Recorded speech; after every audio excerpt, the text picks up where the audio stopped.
पाना भरा लगी गईले धान के रोपनी समाप्त हो गया। हम ठाकुर के गीत गा रहे हैं। राजे पनवा खाया कृषि पूजन साई भराजे पनवा खाया कृषि पूजन वो सब बोलेगा ए एनी के काम एनी में का कहां पहले पढ़ कर कहां है बुझा ना तो गवाई कृषि पूजन भाई हां तो वो लोग मोटी बात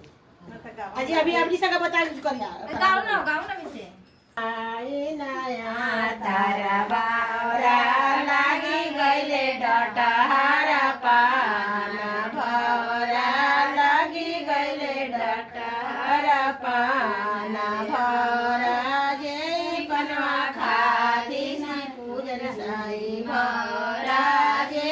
पनवा खाती मोलिया साई भरा जे पनवा खाती देश साई भरा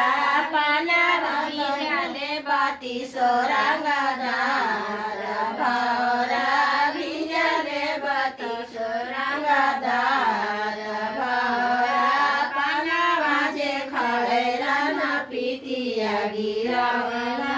जमी से नुरवा के रगा भरा जमी से नुरवा के रगा भरा से सेनुरा करती सबड़ की न भरा से सेनुरा करती सबड़ की न भरा